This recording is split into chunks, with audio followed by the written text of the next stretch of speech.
All right, what's up, guys? Thank you for tuning in. So it's about 4 months since I've started this channel, which is about 4 months since I made the Reaper versus Scourge original video. And since then, I've learned a lot of things. Plus, I've got a lot of negative and positive feedback. So I've listened to your suggestions, and I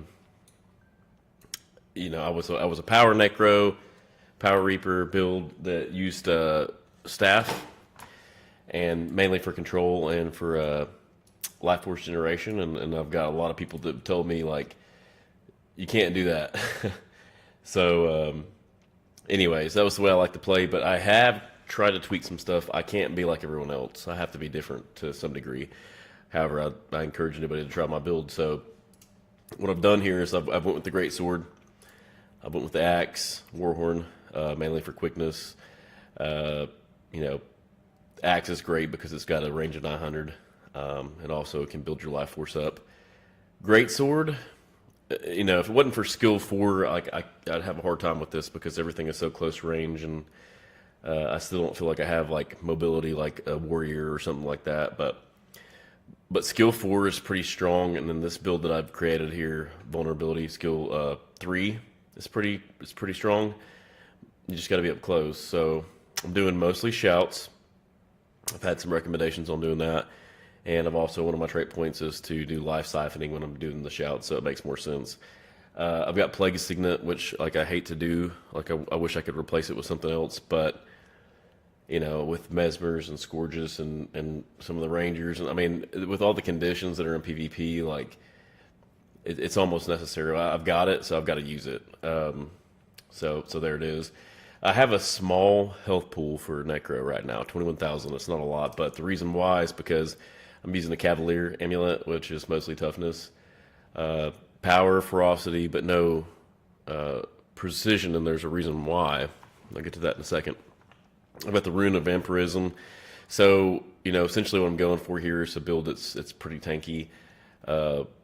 Since I don't have a lot of HP, but I have a lot of toughness, I'm pretty well equipped to handle, some close-up melee range fighters, especially, Nightfall right here, skill 4. It's going to make for a pretty good combination against a melee ranged attacker, but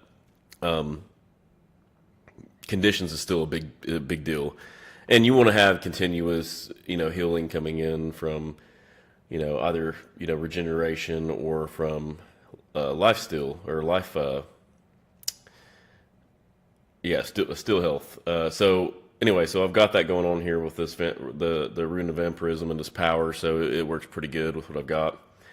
I just pick some sigils, like pick what you want here, but I've got Sigil of Escape, Purging, Sigil of Intelligence, so that I've got some crit, which is going to work really well with this ferocity when need be, and then so when I'm using the Greatsword, which I plan on using most of the time, because I want to get up close, that's going to be more vulnerability, which is going to work real well with the traits here that we've got. So the reason being, decimate defenses, and you can take a look at this, pause it, whatever, but decimate defenses.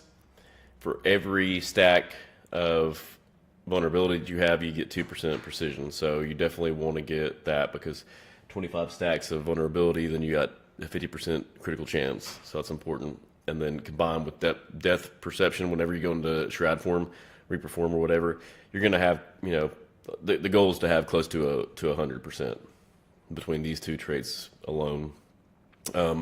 Outside of that, obviously, you want to focus as much as you can on getting vulnerability. So with soul reaping, I've got that. Reduced recharge on shroud skills. That's where we're going to do most of our damage, is in the shroud form, in reaper form. And like I was saying earlier with the shouts, I've got life siphoning, so you're going to want to use that as much as possible if you're using shouts. I went with blood, and so a lot of people probably would do something different here, like spite, for the extra, for the stacking of might, I guess, but anyway, I wanted to go for as tanky as possible. I've always, I'm gonna always want to be tanky, because when I play with random people, which is usually what I do, I don't have a set, player group that I play with. I may go against 1v2, 1v3 at some points in time, and I really want to be prepared for that. So what I've tried to do here, is have something that is going to keep me going, even 1v2 and 1v3, which you guys are going to see here in a second. But it's also got a little bit of group benefit too. So it's not like I feel like I'm holding the group back in any way by doing blood. Try the build, see what you think yourself. Obviously, I'll take any recommendations to try to work with that, but I don't do cookie cutter, so don't ask me to do anything off meta battle, because I'm just not going to do it. A lot of people will do Reaper's Onslaught here in the Reaper tree, just for like a little bit of extra damage, which you can try.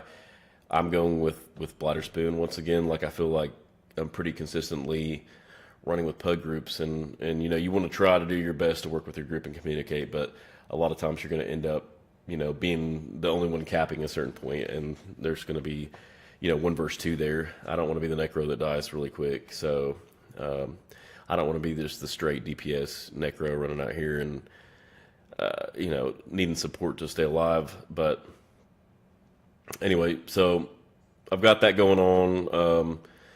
My shouts, I've got a shout for a heal. It's going to life siphon when I do it. It's going to generate some life force. Rise is a very strong trait.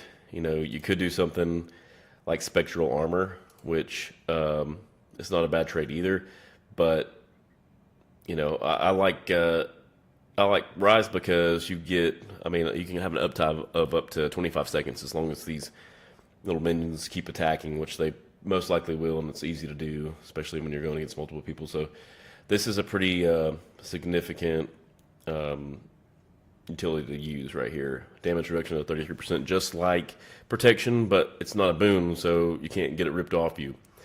So you could have your life siphoning in a pretty consistent, unblockable, type duration of protection there. Just a little bit of condition removal. I don't have a lot here, but I've got Plague Signet. I've also got a trait here in the Blood Tree where, the Unholy Martyr, where basically when I enter into Shroud and exit Shroud, it's going to take those conditions and turn them into a life force, which is good. We want to stay in Reaper as much as we can. And then I've got, my elite skill is also a shout, so, and it's going to give me some stun, freezing, or chilled, sorry, and then stability, which, that's pretty much the only source of stability I have right now. And I wish I could fit more in, but anyways, I'm going to give you guys a second to see how this works out, and, obviously let me know what you think. This is not rehearsed, so yeah, apologize for the stuttering here and there, but this is going to be part 1. This is going to be on the Reaper. Part 2 is going to be on the Scourge. And we'll reconvene there. Enjoy the show. Thanks.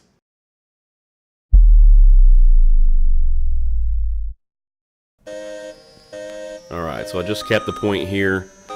I'm leaving the area, and then I run across a warrior. Engage. Use my speed boost number 5 there on the Warhorn to try to catch back up. He's blocking, obviously. So my goal here is to try to slow him down. Of course, he's getting rid of those conditions as fast as I'm putting them on, which is making it a little bit challenging, since obviously vulnerability is one of my keys to getting crit. So you can see I'm not critting this guy too much here, but I have pretty good sustainability. And then somebody else comes along, and there he goes. So we don't know how that one was supposed to end. Okay, here's another scene in the same match. This is a 2-on-2. We've got a Scourge coming in here, and I believe the same warrior here. So I'm going to try to take down the Scourge first, because we got to get them out of the way, which that happened pretty easy. And now we're going to double team this warrior who's trying to get away. We've got enough freeze on him and everything to slow him down, I think, here. I'm going to let them chase him. We'll go ahead and make sure that the Scourge is gone. So decent damage there. It was a surprise attack, but definitely able to burn something down if need be. Now here's a little bit more of a group play clip, and I'm trying just to get the stuff that's somewhat fair to show, I guess, without wasting too much time. But I've got, there's 3 of them, there's 3 of us, one's down, I'm trying to get him up, and this Scourge Mesmer combo's destroying. I managed to dodge out of the red circles, which is the key there. And just about I've got this, there we go. Got the other Necro down. Now somebody will get him. Fear this guy. Up, I'm back up. So now we're back in action.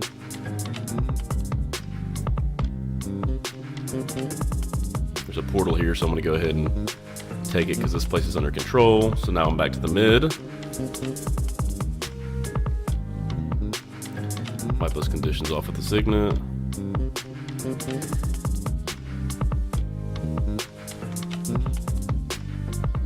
I'm trying to chase down and put some pressure on this Mesmer. There.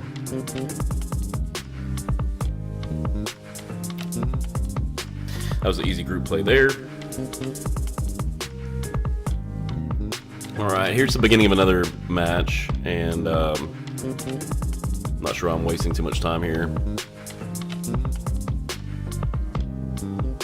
Okay, so there's a Necromancer up here holding down the space. I've got help over here, so I'm gonna go and try to burn him down, which shouldn't be too bad with 2 of us. And then, of course, I see off to the distance there's another teammate fighting the Ranger, so goal is to get this guy down as quick as possible, go get the Ranger down, and then we want to go and try to get back over to Clock Tower because it's blue right now. So the guy's down. Looks like we're all eager to go ahead and burn him down. He's down. Pretty good crit damage there. And now I'm heading to the Clock Tower.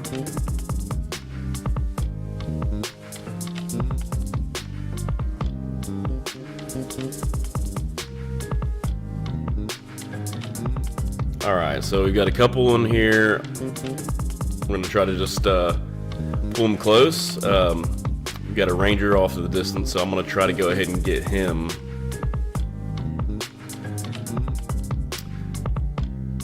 They can get a little bit aggravating. Well, he's down, but they can get a little bit aggravating sometimes, being off in a distance, hitting you and freezing you up for melee to come and get you.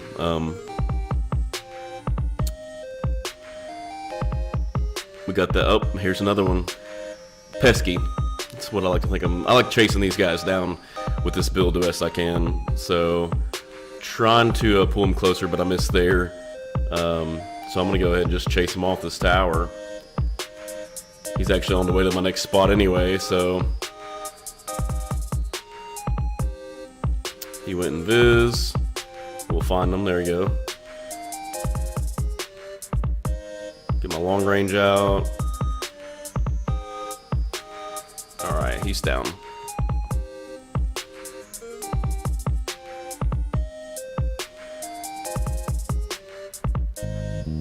Go ahead and secure that. And now we're claiming another point again. This part was kind of fun. I saw the trebuchet shooting off over here.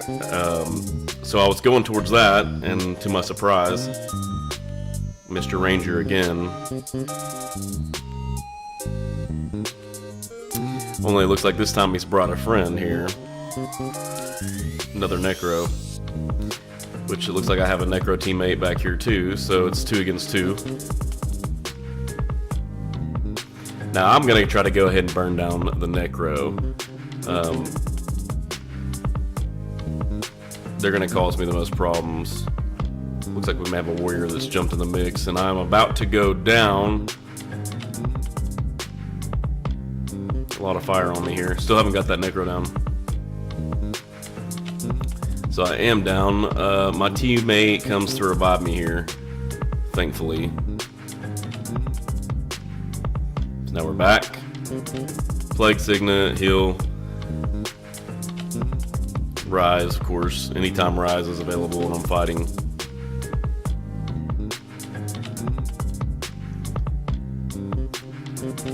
Now Shroud's skill 3 or Reaper skill 3 is stability. The first time you press it, the second time you press it, it's fear, for those of you that aren't as familiar with that. So pretty much anytime I go into Reaper form, I'm going to hit that first, just about. That and skill 4 since it's so strong.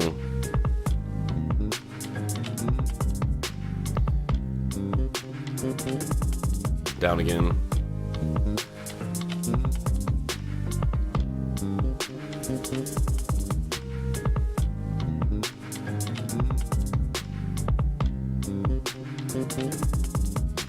And back up again. This was a fun one.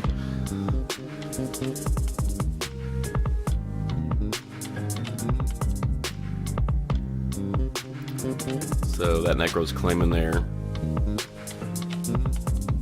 And that trebuchet, that darn trebuchet, it's still going on, so obviously we gotta go get it. Alright, here's one of the last clips I've got. I was going to cap this point, but stillness was about to appear, and then I saw this ranger, so I went ahead and started attacking. This ended up being quite an AoE disaster, as the other people started showing up here. Another Necro here.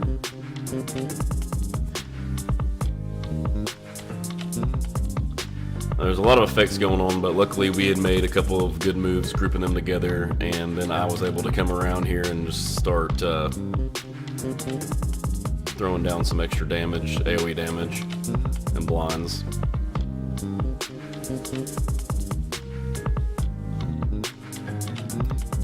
So my teammate's getting stillness.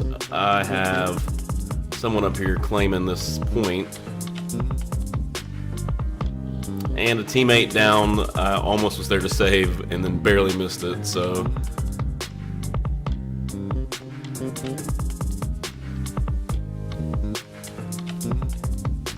Was gonna 1v1 with this engineer, and then the teammate came up. So the engineer fled. Almost had him, but he got away here.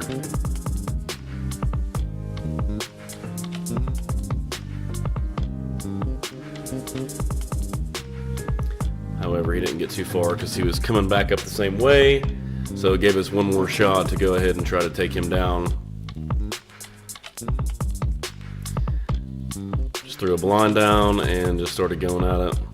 Had enough vulnerability stacked up to get a little bit extra crit, and he's down.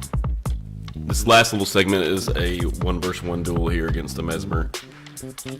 And it's hard, you know, really honestly in rank to get a true like duel going on.